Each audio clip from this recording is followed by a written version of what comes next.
রাসূল বলছেন তোমরা শাসক হতে চাও, তোমরা শাসক হতে চাও। শাসক হওয়া নিঃসন্দেহে আমানত, আমানত বুঝেন তো, দায়িত্ব পালন করতে হবে আপনাকে। ওয়া ইন্নাহা হাসরাতুন ওয়া নাদামা ইয়াউমাল কিয়ামা, সহিহ মুসলিমের হাদিস। কিয়ামতের দিন আফসোসের কারণ হবে, আফসোসের কারণ হবে সেদিন। আর আমরা শাসক হওয়ার জন্য ব্যস্ত হয়ে পড়ছি। বিশ্বাস করুন, মানুষের হক আদায় করার চেয়ে কঠিন কাজ আর কিছু নাই। মানুষের হক আদায় করার চেয়ে কঠিন কিছু আর কিছু নাই। রাসূলুল্লাহ সাল্লাল্লাহু আলাইহি ওয়াসাল্লাম বলেছেন, বিচারক সেদিন বলবে, হায় যদি আমি দুজনের মধ্যে বিচার না করতাম, হায় যদি আমি দুজনের মধ্যে বিচার না করতাম। কারণ বিচারে হয়তো সে কোনো এক পক্ষ নিয়েছে, সেদিন তার সেটার জন্য জবাবদিহি করতে হবে। এদেশের অনেককে বিচার দিয়ে ফাঁসি দেওয়া হয়েছে, জুলুম করা হয়েছে, সেগুলি মনে করতেছে এমনি পার পেয়ে যাবে। সেই ব্যক্তি যে যাদেরকে জুলুম করে ফাঁসি দিয়েছে, ক্ষতিগ্রস্ত করেছে, এরা কিন্তু আখিরাতে ধরা খেয়ে যাবে। তার তো উচিত ছিল পদ ত্যাগ করা, তার উচিত ছিল পদ ত্যাগ করা। এই সমস্ত পদ থেকে আমি করব না। এমনিতেই শাসক হওয়া, বিচারক হওয়া আমাদের সংবিধান যে বিচার আইন, এই আইন অনুসারে বিচারক হওয়া কারোর জন্য বৈধ নয়। কারণ এটার মধ্যে আল্লাহ বিরোধী আইন, আল্লাহ তাআলার নীতি বিরুদ্ধ কথা। আল্লাহ বলছে একটা, ওরা বলে আরেকটা।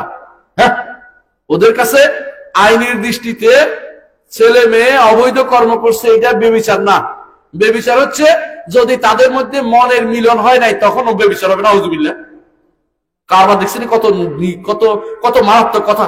এইটা যদি কেউ বিচার করে তার ইমান থাকবে। আমি আর কিছু বললাম না, একটা কথাই বললাম শুধুমাত্র। কত মারাত্মক যে সমস্ত আইনগুলি আমাদের সমাজে আছে, আমাদের এগুলি বিচার করতেছে আমাদের জাজরা, আমাদের বিচারকরা যে বিচারগুলি করতেছে, এগুলি আল্লাহর আইন বিরোধী সম্পূর্ণ। একটা দুইটা নয়। যারা নাতিকে ছেলের সাথে ওয়ারিশ বানাচ্ছে, আল্লাহ বিরোধী আইন করতেছে। আরেকজন এখন দেশ থেকে পালিয়েছে, তিনি গর্ব করে বলেছিলেন যে আমি ছেলেদের মেয়েদের সমান করে দিব। উনি কত বড় জালেম ছিলেন।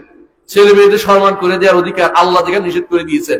আল্লাহ বলেছেন লিযযাকারি মিসলু হাযিল উনসায়াইন, একজন পুরুষ পাবে, একজন ভাই পাবে তার বোনের, দুই বোনের সমান। এটা আল্লাহ বলে দিয়েছে। সেইটা বদলাইতে পারে না, বদলালে তার ঈমান থাকবে না। সে ব্যক্তি স্পর্ধা দেখিয়েছে, আল্লাহ তাকে তার স্পর্ধার কারণে তাকে আল্লাহ তাকে দুনিয়া থেকে দূরে সরিয়ে দিয়েছে। প্রিয় ভাইরা, যেটা বলছি কারো বিরোধিতা করার উদ্দেশ্য নয়, কিন্তু আল্লাহর দ্বীনের বিরুদ্ধে যারা করবে তাদের বিরুদ্ধে কথা বলা ফরজ হয়ে যায়। যে কেউ করবে সেই ব্যক্তি সবচেয়ে ঘৃণিত ব্যক্তি, এরা সবচেয়ে ঘৃণিত ব্যক্তি। আল্লাহ তাআলা সব কিছু দেখেন। সুতরাং আপনাকে অবশ্যই সালাত কায়েম করতে হবে এবং ওয়া'মুর বিল মা'রুফ, সৎ কাজের আদেশ দিতে হবে, ওয়ানহা আনিল মুনকার, অসৎ কাজ থেকে নিষেধ করতে হবে। সকালবেলা আপনি দেখছেন সালাত আদায় করতেছে না আপনার ভাই, আপনি চুপটে মেরে চলে আসলেন, আপনি কিন্তু সঠিক কাজটি করতে পারেন নাই। এরপর আল্লাহ তাআলা কি বলছেন? ওয়াসবির আলা মা আসাবাক, এইটা করলেই মানুষ আপনাকে খারাপ বলবে, এইটার উপর সবর করতে হবে। ইন্না যালিকা মিন আজমিল উমুর, সবচেয়ে শক্তিশালী কাজ হচ্ছে এটি। ওয়ালা তুসাইর খাদ্দাকা লিন্নাস, মানুষের জন্য মুখ বাঁকা করবেন না, মুখ বাঁকা করে অপমান করে। অর্থাৎ মানুষের দেখতে অনেকে কি করে, ইচ্ছা করে নিজে অহংকারে সেজে যায়। আরেকজন কি করে, ওইটাকে মানে কারো প্রতি আপনার যে মুখ বাঁকা করবেন, এটা শরীয়তে নিষিদ্ধ। রাসূলুল্লাহ সাল্লাল্লাহু আলাইহি ওয়াসাল্লাম কারোর সাথে কথা বললে পুরো শরীর নিয়ে তাকাতেন তার দিকে। সুন্নাহ দেখছেন তো? আর আপনি যদি মুখ বাঁকা হইয়া কথা বলেন, অহংকারে ফেটে পড়েন, আপনাকে আল্লাহ পছন্দ করবেন না। আপনি সবচেয়ে ঘৃণিত ব্যক্তির মধ্যে অন্তর্ভুক্ত হবেন। কারণ ইন্নাল্লাহা লা ইউহিব্বু কুল্লা মুখতালিন ফাখুর, আল্লাহ অহংকারীকে ভালোবাসেন না। আর কি বলেছেন? ওয়ালা তামশি ফিল আরদি মারাহা, জমিনের বুকে অহংকারে ভাবে চলাফেরা করো না। জমিনের বুকে চলতে হলে কিরকম? আল্লাহ তাআলা বলেন ওয়া ইবাদুর রাহমানিল্লাযীনা ইয়ামশুনা আলাল আরদি হাওনা, আল্লাহর বান্দারা জমিনের বুকে কি করে? অত্যন্ত নম্রভাবে চলাফেরা করে। কারণ ইন্নাকা লান তাখরিকাল আরদা ওয়া লান তাবলুগাল জিবালা তুলা, তুমি পাহাড়ের মতো উঁচু হইতে পারবে না। 1 ইঞ্চি বাড়াইতে পারবে শরীর? 1 ইঞ্চি? আমার একজন বলতেছে, ইস 1 ইঞ্চি হলে আমি সেনাবাহিনীতে চান্স পেয়ে যেতাম। এই 1 ইঞ্চি বাড়াইতে পারবে সে? 1 ইঞ্চি বাড়াইতে পারবে না। বুঝেন না কথাটা?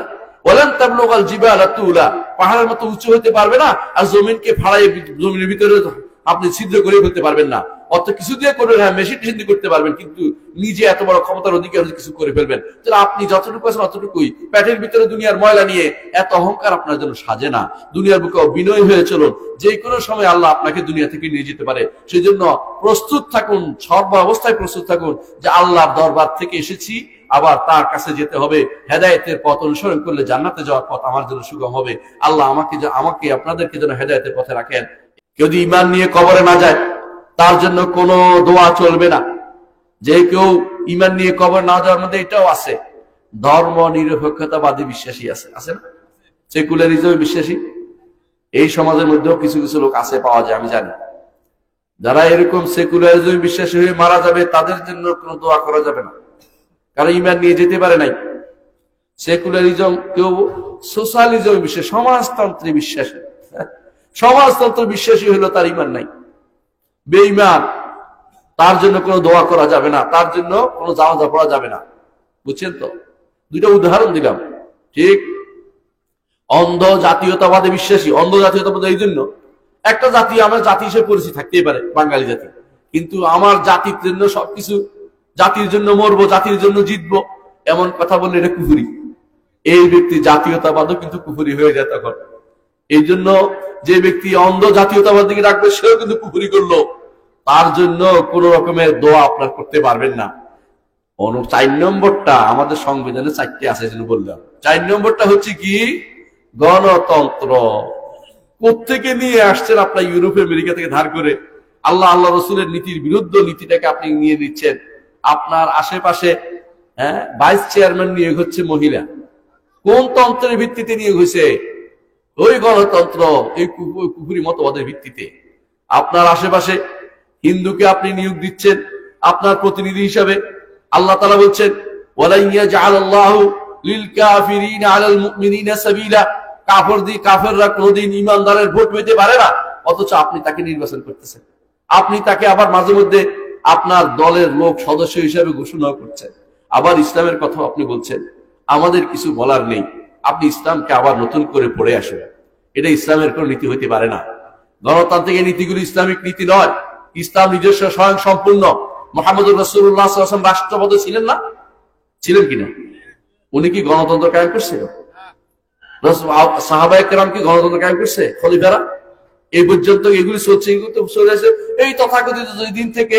আব্রাহাম লিঙ্কন ব্যক্তি বেটা ওইখানে তার দেশে এটা প্রচার করছে, এটা আমরা কেন নিতে হবে এটাকে? সেটার বিকল্প কেন ইসলামে আপনি দেখছেন না? আপনি ইসলাম কতটুকু শিখছেন? ইসলামকে কেন শিখার ব্যবস্থা করেন না? আপনার যদি শিরিক থাকে, আপনি তো আখিরাতে মুক্তি পাবেন না। দুনিয়াতে যত ভালো আমলই করেন না কেন, শিরিক থাকলে আখিরাতে মুক্তি পাবেন না।